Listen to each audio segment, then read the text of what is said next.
L'histoire commence avec Shelby, un homme rempli de rage et de douleur, qui s'introduit dans la maison d'un trafiquant de drogue. Il l'interroge sur son implication dans la vente de drogue et finit par le tuer. Shelby s'est donné pour mission personnelle de détruire les personnes responsables de sa souffrance. Nous rencontrons ensuite le shérif Mike, qui a lui aussi subi une grande perte, son fils est mort d'une overdose. Shelby et Ruby étaient profondément amoureux et Shelby avait promis de l'épouser un jour, transformant sa simple bague en plastique en diamant. Le rêve de Ruby d'une vie heureuse avec Shelby a été interrompu lorsqu'elle a sombré de plus en plus dans la toxicomanie. Cela a brisé les espoirs de Shelby de l'épouser et de fonder une famille ensemble. Malgré ces difficultés, Ruby essayait désespérément d'arrêter la drogue. Elle avait même prévu de se rendre à l'église baptiste, espérant qu'elle pourrait l'aider à devenir sobre et à recouvrer la santé. Dans un moment de détermination, elle oblige Shelby à jeter tous ses stupéfiants dans les toilettes, montrant ainsi à quel point elle est sérieuse dans sa volonté de changer de vie. Shelby, en revanche, avait beaucoup plus peur d'arrêter. Le chemin vers la sobriété n'a pas été facile pour l'une comme pour l'autre. Toutes deux ont connu les symptômes douloureux de l'abstinence, nuit blanche, mains tremblantes, démangeaisons incontrôlables, larmes et agonie. La lutte était si intense qu'ils ont souvent douté de leur capacité à continuer. Ruby était particulièrement affectée par la douleur. À certains moments, elle a failli renoncer à la désintoxication, mais à chaque fois, elle a trouvé de la force dans le soutien de Shelby et du réconfort dans ses bras.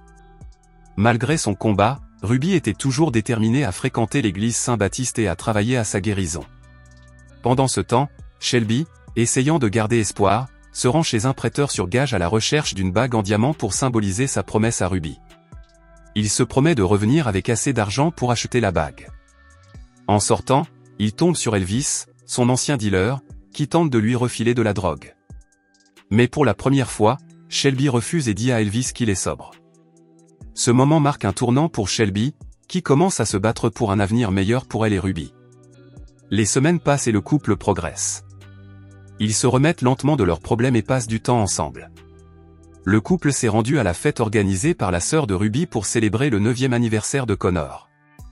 Au cours de la fête, la sœur de Ruby a annoncé les fiançailles de Ruby avec Shelby, révélant son intention d'épouser Mary prochainement.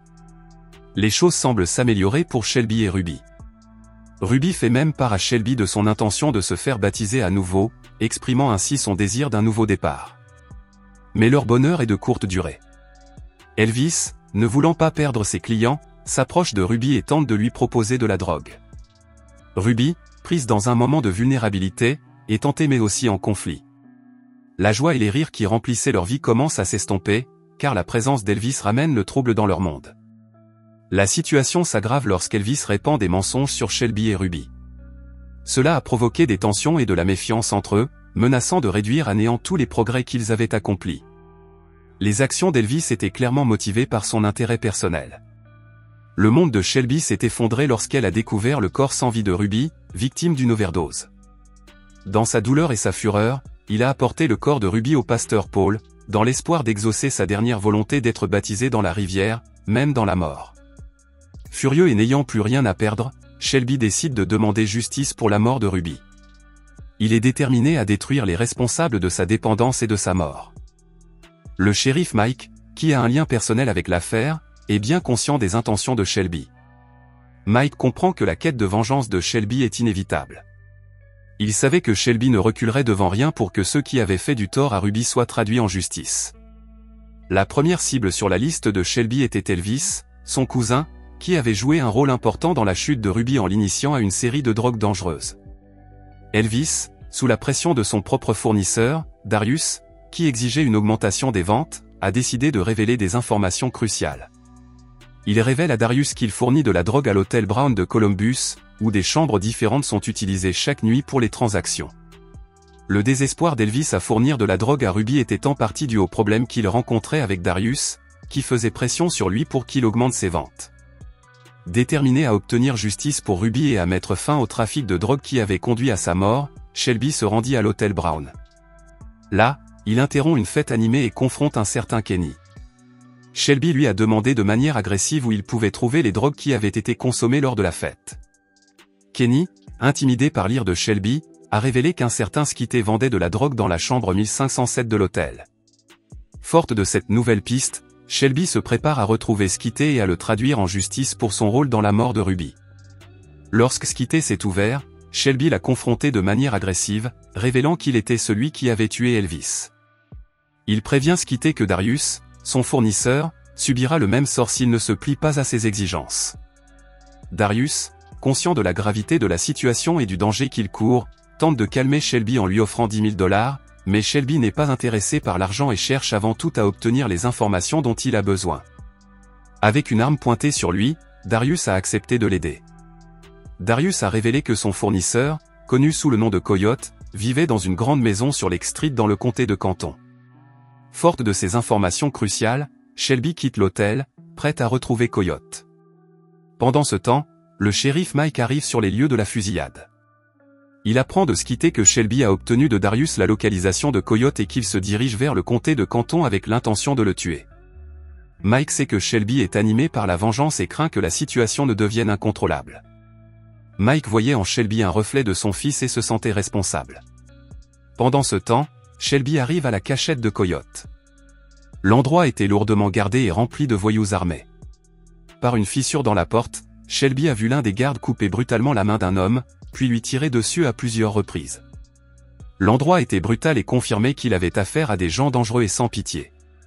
Déterminé à rejoindre Coyote, Shelby doit trouver un plan. Il évalue rapidement la situation et décide de faire diversion. Il utilise des grenades pour attaquer les gardes et créer le chaos. Les explosions attirent l'attention et créent la confusion, ce qui permet à Shelby de s'infiltrer dans l'enceinte sans être repéré. Pendant que Shelby s'infiltre dans l'abri, le shérif Mike continue de rouler d'urgence vers le comté de Canton. Il est conscient que Shelby est en infériorité numérique et qu'il n'a pas d'armes. La situation est dangereuse, mais Mike est déterminé à aider. Une violente fusillade éclate à l'intérieur de l'enceinte. Shelby se fraya un chemin parmi les gardes, se rapprochant de plus en plus de Coyote. Lorsqu'il l'accule enfin, la confrontation est intense. Shelby a pointé sa Kalachnikov sur Coyote, mais s'est rapidement rendu compte que le chargeur était vide. À court de munitions, les deux hommes sont contraints de se battre au corps à corps. Malgré les difficultés, Shelby parvient à maîtriser Coyote. Voyant qu'il perdait, Coyote tenta désespérément de s'enfuir vers le pays sauvage, mais Shelby n'avait pas l'intention de le laisser s'échapper. Après une poursuite tendue, il a finalement rattrapé Coyote et l'a capturé.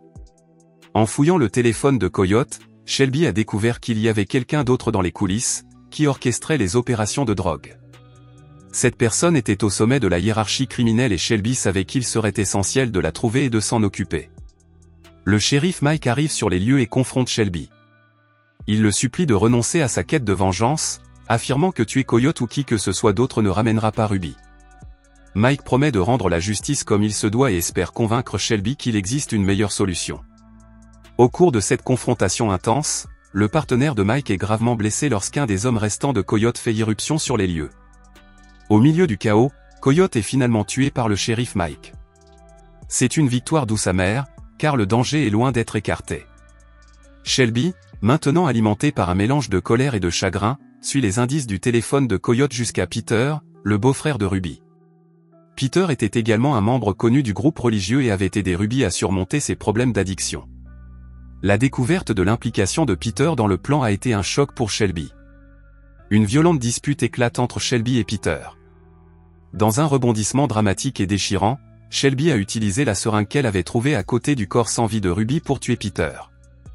Cet acte est à la fois une ultime vengeance et une tentative désespérée de donner un sens à la douleur. Alors que le film touche à sa fin, on voit Shelby marcher dans la rivière, prête à être baptisée. Il s'agit d'un acte symbolique de purification et de rédemption.